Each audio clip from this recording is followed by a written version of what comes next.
Phenomenal. All right. Hey, everybody. Welcome to another commercial real estate broker training, tactical broker training, where we believe most commercial real estate brokers and realtors, they struggle with clarifying the latest, role plays, the latest information on negotiations, underwriting, and essentially just getting to a place where they can practice their skills in live deals and be able to level up their game. You're going to be in basketball or baseball or golf. In fact, I was at the PGA Tour golf center yesterday. I was practicing my swing, getting fitted. This guy was telling me all the little tips and little movements. This is part of what we do here. We do it for 30 minutes every single Monday, 1:30 Eastern time, 11:30 Pacific. Or is that right? Yeah. 10:30. 10:30 Pacific. Yeah. So if you want to join us, check us out. For those who don't know me, my name is Brett Swarts. I'm founder of Capital Gains Tax Solutions, and I'm also with eXp Commercial, the eXp Mastery Group with multifamily investments. And I'm joined by a few of my team members and those that are just interested in wanting to grow the commercial real estate or residential real estate brokerage world. We have the Brent Silverbauer, multifamily expert in Northern California. Brent, how you doing, brother? Doing great. Thanks. Great. All right, we're going to dive right into the topic today. And in fact, I was at the Best Ever Real Estate Conference in Salt Lake City with Pierce York actually last week, where we met with some of the best commercial real estate, so mostly multifamily operators across the country. Joe Fairless's, the Don Winners, the Dan Hanfords, and so many more, where they shared what's going on with the marketplace and the shift of what's happening. And so some of the questions that we're going to be talking about have to do with what's happening right now in the marketplace. And so I'm going to start with the first one, Brent. I'm going to imagine I'm on a cold call and I'm calling you. So I'm going to do an interest generator. I'm going to try to close for the meeting. Are you ready? Yes. All right, ring, ring. Hello. Brent. Yes. Who's this? Hey, this is Brett Swarts. I'm founder of Capital Gains Tax Solutions, multifamily broker, Northern California. And I'm just giving you a quick call. And the reason is I just got back from an amazing conference meeting with some of the best commercial real estate operators across the country. And one of the number one concerns in regards to real estate was the adjustable rate mortgages that are happening. And your property on 123 Main Street, I know you bought it a few years ago. And I'm just curious, how are you doing in regards to planning out your adjustable rate mortgage? Yeah, well, it's something that to me is a ticking time bomb. I have 18 months before my rate adjusts to probably what may be 7% from 3.2%. And it has me somewhat concerned. I'm really hoping rates drop, before that time. So it sounds like you have 18 months before something serious happens here. Yeah. Yeah, I'm a little queasy over it. Queasy? Yeah, just a little sick to the stomach. It's serious, and it's serious because there's a lot of turmoil going on. I don't know if you saw over the weekend too that bank, the SVB bank, was taken back, and there's a lot of uncertainty even right now as we speak. I heard First Republic is another bank. I mean, given the uncertainty of what's going on even in the banking industry, what is your plan to protect your wealth and your asset? I don't know. I'm waiting to see how this plays out. Usually things aren't nearly as good or as bad as you first think they are. And so I'm just going to give it some time and see how it plays out. It sounds like you're going to give it some time. You want to know how it plays out? Yeah, exactly. In the meantime, I think it might be a great reason for us to sit down and go through it. We offer no-cost consultations with our multifamily clients and potential clients like yourself. You get a feel for the sales comps, the rent comps, what's going on in the marketplace, so that if you want to take action, you have a clear plan. Would that be something you'd be interested in? Well, I don't really want to sell anytime soon, but I don't know. I guess it wouldn't hurt. Yeah, it sounds like you're not ready to sell anytime soon, but that it wouldn't hurt to have some clarity on drilling down and spending some time to go through that. Yeah, and I don't want to waste your time either. I have some friends who are brokers and stuff, and so I know you're a broker and things like that. I just I have some relationships with some people, so that I consider them friends, I guess.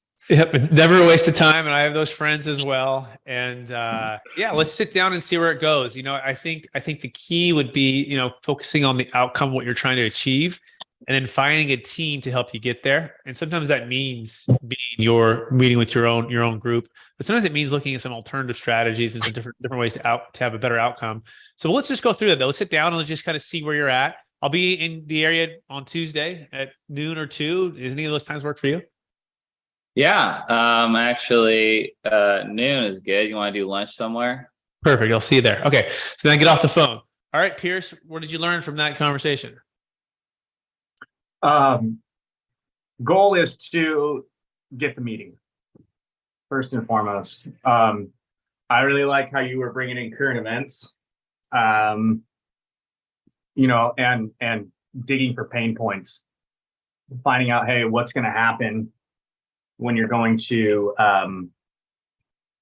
when those rates adjust, right? I'm bringing in the fact that we just got back from a conference where literally some of the best in the world, are talking about these are concerns that they have. And we know if they have concerns, these mom and pops, or maybe we're not calling just mom and pops, maybe we are calling some bigger people, but guaranteed they're probably have similar concerns, or at least they're thinking about doing something. There's a lot of good, Pierce. Brent, what else did you take from that call? You didn't really play around with the objection too much. You didn't try and overcome it. I mean, you just kind of slid past it, very quickly and smoothly, which is good. It's like a little crossover, Yeah, just a little pivot, right? Yeah, exactly. Because that's not the time to overcome the objection, right? And by the way, I don't know if I want to work with him either until I sit down and meet with him. I might or might not, right? But I do want to sit down with him and have the conversation at least, right? As a professional, have a focused period of time where they're dedicated to strategizing and looking out for the future, even though they're not looking to sell immediately, right? We're going to analyze and talk and strategize and just have a conversation, right, in that meeting. By the way, also, you had 2 interest generators. Did you catch the second one? What, interest rates? And SVB Bank, Silicon Valley Bank. Exactly. Right. There's a lot of emotion behind this right now. I mean, we're doing right now, even today, there's a lot of stuff going on with all this in the background. Tons. So it's the uncertainty, right? And so part of what we're trying to do with labels is do what, Brent? What are we trying to do with labels? Label the emotion. Label the emotion, right? And uncertainty, we want to provide clarity, right? Confusion, we want to provide not only clarity, but more so creativity, right? If people are confused about what to do or where to invest or how to do it, we want to provide some creative solutions. If they're, fearful or uncertain, we want to also provide some clarity and some confidence, right? So those are the things we want to provide. So these are all good words to say, hey, we could sit down for an hour. I'm confident at the end of that hour, we're going to have more clarity. You're going to have more confidence. You're going to have some creative ways to potentially make moves here in the next 12 to 18 months or even sooner, depending on what we find out with your property. But given what I'm seeing right now with current owners who have adjustable rate mortgages with the market's shifting and have a lot of their capital gains and a lot of their equity tied into just a couple properties, and have some debt that perhaps they want to get out of, now is the perfect time to make sure that you're strategizing, you have a good plan in place. Pause for a second, let that kind of sink in. How does Tuesday or Wednesday work for you to meet? 1 hour, I'll come meet with you. Okay. Sounds great. Yeah. Mm-hmm. Okay, great. All right. So that's the first meeting, right? That's the first call. And now we're on the meeting. And the meeting, we're going to be doing what? We're going to be building rapport, right, Brent? What else are we going to be doing? Seeing if there's a need for a proposal. And yeah, see if there's a need for a proposal. And what's the question we're going to ask to see if there's actually a kind of a serious need for a proposal or a serious motivation for a proposal? Assuming we can agree on price and terms to your satisfaction, is there any reason that you wouldn't allow me to exclusively list the property? Yeah, that might be the transition, but there might be one even before that. Pierce, do you remember what it was before? And sometimes you can go straight to that, Brent. Not to say that you can't, but what might be the one before to even gauge if a proposal is warranted? On a scale from 1 to 10, like how serious are you about this? There you go. About what, Pierce? What things might they be, serious about what? Yeah, serious about, I mean, if I'm in a conversation with somebody, I would probably use whatever their pain points are, like, and trying to solution, how serious are you about figuring out a solution for this adjustable rate? How serious are you about diversifying out of these big banks? How serious are you about maybe getting a little bit more liquid and increasing cash flow, right? All those. You nailed it. So those are all just the financial things, some concerns too. Brent, what else, what you might ask on a scale of 1 to 10, how serious are you about what could be some personal reasons why they might sell? On a scale from 1 to 10, how serious are you about having dry powder for an upcoming potential opportunity? How serious are you about diversifying your funds and being like Pierre said, being more liquid, about planning for your inheritance for your kids and having something that they don't have to deal with toilets, termites, and trash, because none of them want that, if you didn't know. Perfect. And on a scale of 1 to 10, how much time and energy are you spending and stressing about your property right now? Yeah. And when you first got into this, is it what you thought it would be right now? Mm-hmm. Mm-hmm. And financially, looks like you've done very well, but I only ask that because I have some clients that financially, they're financially free, but their time, energy, and stress is tied into this property, to this loan, to this rent control, and to this declining student population within Chico, with the floods, with the fires, with increasing insurance, with all of these challenges that are going on. On a scale of 1 to 10, how serious are you about getting out of those challenges, getting away from that stress? Okay. And that's going to gauge whether or not you're going to spend time and energy on a proposal. Because it's just as important to say no, right? That it is, because you can go help. You can say enough no's. You can really open yourself up to say yes to the people, because not everyone's in the same timing of transacting, right? And that's okay, right? And you don't want to move someone faster than they want to move. You want to come alongside of them and help them, move at the pace that they want to move. Sometimes that might take a little more urgency given what's going on, but that's part of why you inform and educate. And so, Brent, I'm an 8, I'm a 9. I'm concerned. Now, what do you say? Okay, you're a 9. It sounds like you're pretty serious. On a scale from 1 to 9, that's on the thing of on the side of you are very motivated to accomplish these goals. Now, let's just say if I sit down and do a proposal, assuming that we could agree on price and terms to your satisfaction, assuming that we could show you where to go in a different asset class, and assuming we could take care of all the capital gains and everything along the way, is there any reason that you wouldn't use me to exclusively list the property? Perfect. Okay, so Pierce, what did he just do right there? He did a great job. Good job, Brent. So Pierce, what did he do there? What do you call that? He qualified, and then he did like a soft close. Excellent. He qualified, and then he did soft close, right? So, so he labeled it right. It sounds like you're serious in emotion, right? About selling or potentially selling or alleviating some of these concerns. And by the way, you might want to pause there, Brent, and let me say, yeah, that's right. Right. When you label a good label, give them a chance to digest that. Say that's right. Even though I kind of already said it before, do it again. And if you're not sure that, if you feel like it's coming too fast or too easy, then maybe do it 3 times. 3 times creates an emotional moment. Where I say, so it seems like you're concerned about A, B, and C. I am. And on a scale 1 to 10, you're pretty serious about that? I am. So it feels like this could be a major change for you, right? If these things happen. Yeah, that's right. And then in summary, if the interest rate were to go from, 3.5%, 4% right now to an adjustable 6.5%, it looks like your cash flow could be in real jeopardy, and that would be catastrophic. That's right. I've done it 3 times, right? 3 times. Now, keep moving. Okay. With that being said, what I'd like to propose to you is to do a full detailed analysis, pricing and financial analysis. And doesn't necessarily mean you're going to sell, but what it will do is kind of do an x-ray of overall where you're at, where the rents are, where the sales comps are. Talk with your lender, talk with other lenders. Basically do a detailed overview of your goals, your challenges, your property. And I'm going to try to connect some opportunities and some solutions for some of those. One of them would potentially be selling. One of them could be refinance. One of them could be, pay down the debt. And one of them could be potential deferral strategies for deferring capital gains taxes. that's going to be about a week and a half to put this together. We're going to put a lot of effort and time and energy into this. But assuming I come back with a proposal to your satisfaction and you actually do decide to sell, you feel that's the best solution for these options, is there any reason why you wouldn't allow me to exclusively list the property and help you sell the property to meet your goals? Am I?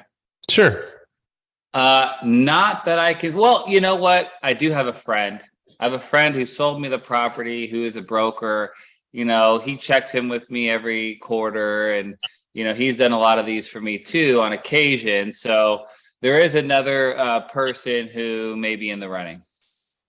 So it sounds like you have a previous relationship who's a friend, a broker who brought you the deal, found you the deal, and you'd want to be able to speak with that person and look at potential property.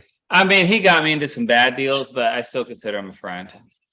So it sounds like he's gotten into a few tough deals or bad deals, but you still have that loyalty and you still consider him as a friend. Mm-hmm. Yeah. I mean, we do like wine and cheese every now and then. Excellent. Wine and cheese is good. What kind of wine? What kind of wine do you guys oh, just life is a Cabernet. You know what I'm saying? So okay, excellent. That's what we do.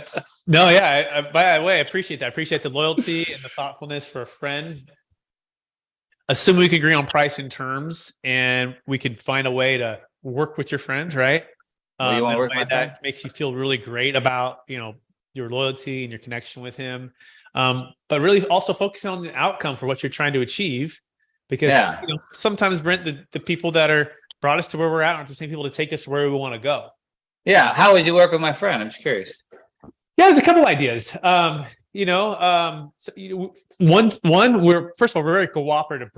very cooperative brokers, meaning we work with all brokers from all offices. Some offices, Brent, they actually have their listings just in the internal office. They don't even release it to LoopNet for 45 days. Yeah.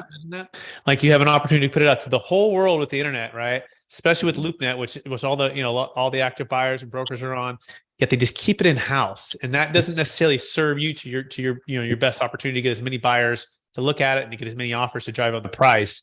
And so part of what we do is we cooperate, and by that we really mean we cooperate, and that we invite them in to be a part of the deal to bring their buyers. And we invite them into open houses. We invite them in to do even tours just for themselves with them. We do everything we can to make it as advantageous for them to help sell the property. We do email blasts that they can use as templates.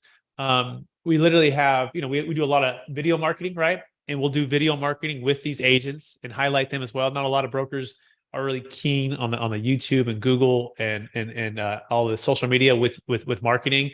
And so essentially we're growing really fast with our brokerage. And so we bring them in. We don't look at it as a competition, although we're very competitive. We actually look at it as a collaboration. And so we do that in a number of ways. And of course, we also we'll split our fee, right? And they bring the buyer. Great. They earn that commission. We're happy to do that. Those are just a few of the reasons or a few of the ways we would collaborate and bring them in. But again, assuming I can come back with the proposal in detail and show you that, plus show you how we can achieve the outcome you're trying to achieve and all of your concerns. Is there any other reason why you wouldn't allow me to exclusively list the property for you? No, if you could show me how to do that. Excellent.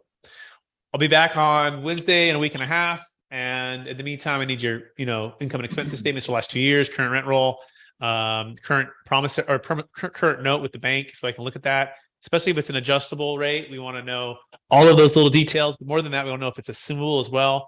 So let's look at that. Pierce, any thoughts or questions on that?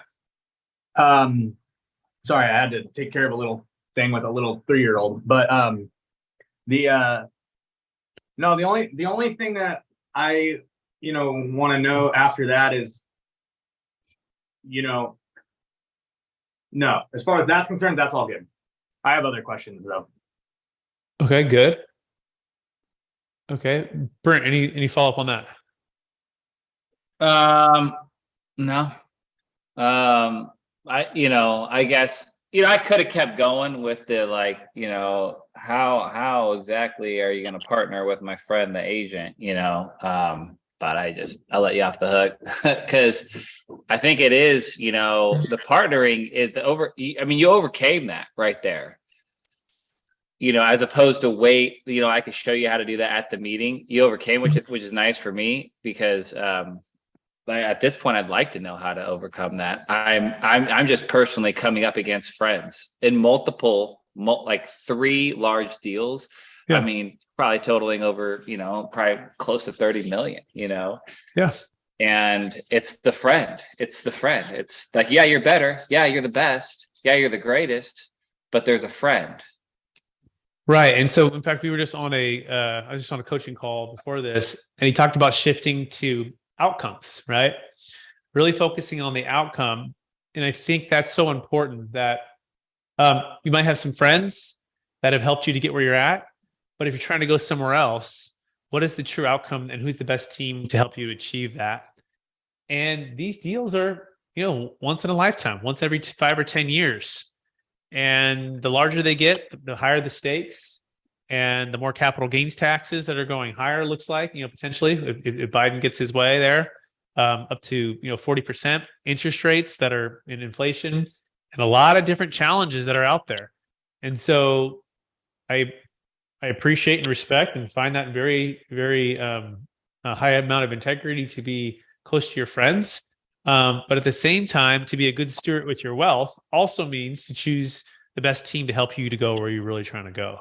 And not all teams and all our groups are equal when it comes to different solutions and outcomes. And with your permission and respectfully, I'd like to come back with a proposal. And again, to your satisfaction, right? On all of these things I'm talking about, assuming that I could show you that and prove that to you, is there any other reason why you wouldn't allow me to exclusively list a property and go to work for you to help you achieve your goals? So I think it's about showing that A, you care, B, you've heard them, right? It sounds like, it seems like, it feels like you're a very loyal, caring person who wants to be, connected with your friend. Now let's fast forward. You're actually in the meeting, and they're like, "Okay, Brett, so you're going to work with them, you're collaborate. That's great. What else?" Look, respectfully, this is on every single deal. To be honest, we compete no matter what with a family member, a friend, a nephew, a niece, whatever, an uncle, an aunt. We literally compete in every single deal. And honestly, it's part of the business. And we also compete with other competitors.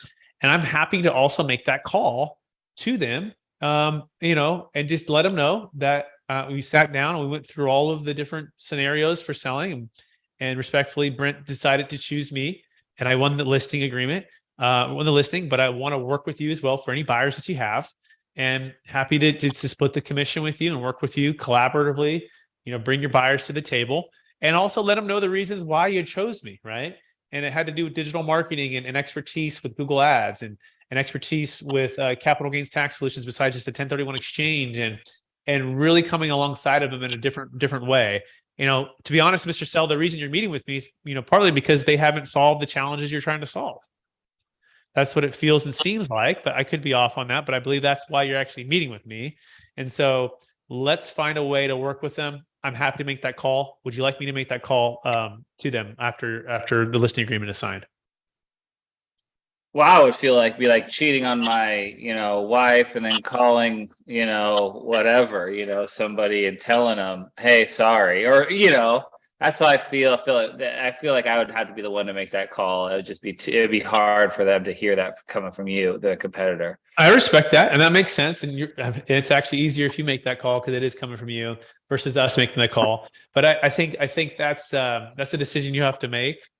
And I think the outcome is really what you should focus on, not and the team to get you to that outcome, right? Versus just the friendship and and they brought you somewhere, right? So again, if I've added enough value, if I've gone through the process with them, if I've asked the right questions, that should naturally be overcome, right? If my process, my proposal, my relationships, my contacts, my track record, my solutions to their problems, it should naturally overcome. Honestly, it should. So but that would be my best shot at that. I don't know what else to say on that one, Brent.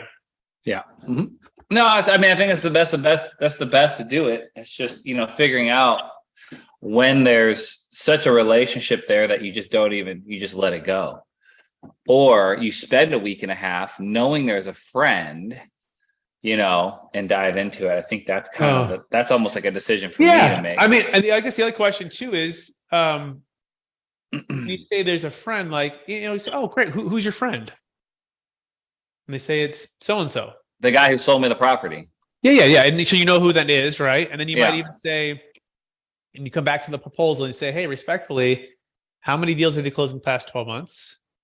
How many solutions have they provided beyond just the 1031? How are they preparing and doing proposals for you? Would you, and you might even do this prior to, right? Look, all I'm asking for, I'm not asking for a handout, I'm just asking for a fair shot. If you can compare our track records and our solutions and our way that we work with you on these proposals, that whoever wins the deal, right? So is there any other reason why you wouldn't allow me? Let me also pull up something else too. I have a little old school thing here. Let me see. I think I have a few ways. Your fee is too high. Oh, here it is. If I list with you, I will alienate my friend. Okay, tell me more. What are the consequences of alienating Ted, your friend? So, Brent, what are the consequences of alienating your friend? Well, it's going to be awkward when we go play golf together this weekend. And, there's always been this underlying thing of, I give them their business. They're my agent, and I just don't want that awkwardness in my life. I like this guy. So it sounds like you don't want the awkwardness in your life. You like the guy. You don't. You go play golf with him. You're going to be with him in the future. Is that a fair summary, or am I way off? Yeah, and our wives are friends. I think they would feel betrayed. Our kids are friends with their kids. We play little league. These are long-term relationships that I'm going to see you in the future. And I'm curious, what marketing tools can he or she access, and also what capital gains tax solutions can he or she access? Well, that's why I would probably go with you for the capital gains, or the DST that you provided. I think makes sense, and there may be other people that do a DST, and but I want to stick to them with the brokerage side because they could get the job done. They've sold a lot of real estate. They've done a lot of things. So I think if I pair their brokerage with your DST, I think that would work. But it sounds like your mind's made up. They have the marketing tools and the solutions to help you exit in a seamless way. And it doesn't sound like there's any really concern that they could potentially mess any of that up along the way. There's really no concern there. Well, I think they'd be good enough. I think it'd be good enough. It sounds like you think they'd be good enough. I'm curious, have they ever done a deferred sales trust? Have they ever executed on that? No, but how hard could it be though? I mean, don't you work with people who have never done a DST before? Yeah, as a broker, absolutely. Yeah, we work with people and we help them from A to Z to close transactions. And we do it all the time, but we put people through training, certification, and we work with our escrow teams, communication with the lenders. From A to Z, we are doing that with people across the country. However, I've also seen the other side too, because we're doing these every single week, Brent. Along the side of, can we get it done? Is that a possibility that it all works out? I've also seen the ones when they fail because the agents don't know what they're doing, and the escrow doesn't know what they're doing, and all of a sudden, the risk goes back onto you. So, am I way off to say that you wouldn't be concerned with people who've never done a transaction before with a deferred sales trust, with the escrow and the brokerage, not messing something up that could cost you millions of dollars of tax? Oh, you bring up a good point. You bring up a good point right there. But how hard could it be? Wouldn't you coach them through it? Wouldn't you hold their hand through it? Yeah, there's only so much we can do to control when we're not in control, right? It's sort of like asking even if a doctor, if they're a good doctor, general practitioner, to do a knee surgery, right? They're not ACL. They're not in it every single day. They don't have the 10,000 hours of practice. They don't have the background or the team. They're just used to being a general practitioner. So for them to come in and try to do a knee surgery could put you at risk. Now, they could probably watch the surgeon do it for a while and give it a shot on you. But again, do you really want to be that person where it's a possibility that they might mess up and make a mistake? No. So if I can satisfy your concern about alienating Ted, is there any other concern that you would keep you from exclusively listing the property with me? I don't know how I couldn't alienate Ted though. How could you satisfy that concern? Well, I also know that broker. I also know Ted, and he seems like a very honorable, very good broker. But everyone needs competition to be at his or her best, I believe. And I'm going to do a proposal to provide you with a second opinion if you're really, focused on Ted there. But I'm convinced that you will see the value of what my company brings to the table and my team can do for you. But if at any point you don't agree, I will respect your decision and you will get the benefit of a professional analysis for free. Okay. That sounds good. Yeah. So I'm not trying to overcome the objection. I just actually want to get to the proposal. And Yeah. yes, you will put in 2 weeks of work. And yes, you'll put your time, energy, and effort, but at least you got to the plate to swing the bat. And at the end of the day, if you didn't provide enough clarity on the solution and why you are the best to help them, and they really think that Ted is still the guy, hey, that's all you can do. Then you're going to ask him after that, hey, what was it about my proposal that was off, or that wasn't really that compelling, or that wasn't really that, different from Ted? And they're going to let you know that, and then you can go back with that ammunition to go for the next one to make sure you're doing a good job. By the way, here's also some responses for the second listing appointment, right? How concerned are you that alienating Ted will hurt your ability to sell the building? So now we're in the second proposal meeting. I proposed it all. It's all very clear. That could be along the lines of, how concerned are you about alienating Ted or hurt your ability to defer your capital gains tax in a way that eliminates the need for the 1031 exchange? Yeah.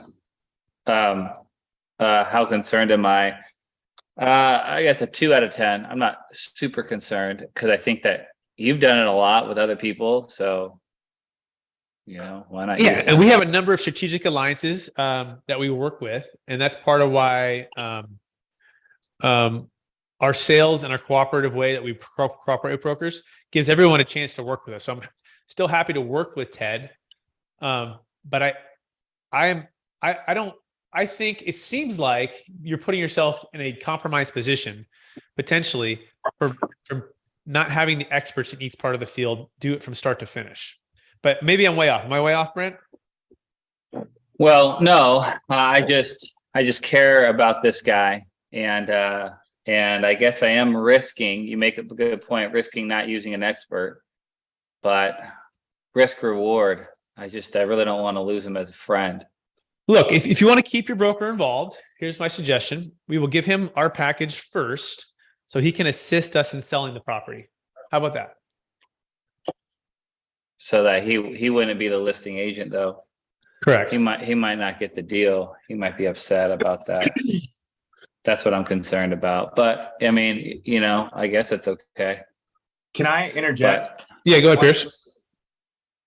I think another approach is to kind of put it back on them. So, I mean, Brent, you're like, we're talking about, hey, can my friend just use, the DST and he lists the property? I think I would kind of come back with like, well, how am I supposed to do that? And then I would say, well, don't you do that every day? Like every week? Don't you use agents across America, Do that every day, Brent? Well, because you said you close a DST every week. I guess I meant every week. Now, do you always? So it sounds like you think it's really easy to do these deals, and it's really just like any other deal. And there's really not a lot of complications or challenges that could come up. Am I way off? You make it seem like it's easy because you said you close a deal a week, and you use agents who had it for a first time, right? So it sounds like you think we make it sound like it's easy because we do a deal a week and we use different agents all the time. Correct. Yes. So the reality is, it's not easy. In fact, I think the most challenging, complex, moving pieces, that kind of like in a Rubik's Cube. My daughter has a Rubik's Cube and she moves in, she gets all the colors on the same side. And I'm always amazed by it because I can't figure it out. And yet she can do that.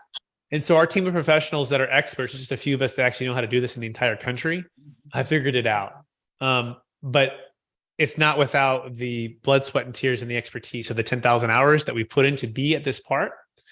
And respectfully, it puts you and the deal and the buyer and the broker and us at a disadvantage when we're working with people who don't know what they're doing. In fact, Brent, what's your profession? What do you do full time? I'm a doctor. So you're a doctor, okay, and your specialty is what? Brain surgeon.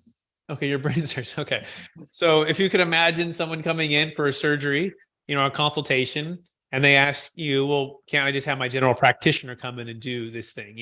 And now I'm not implying that we do brain surgery. Yours seems a lot more complex to us, but we do something that's very, serious and has big stakes and is more complex than a general practitioner, right? Which is what most agents are at.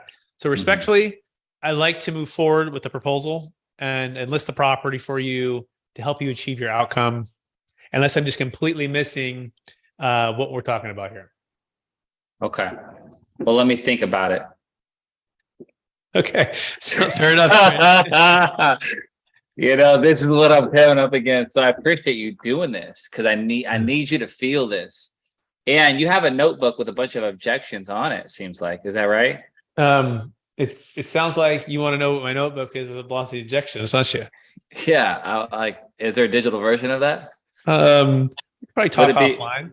Would it be ridiculous to have you send that to me?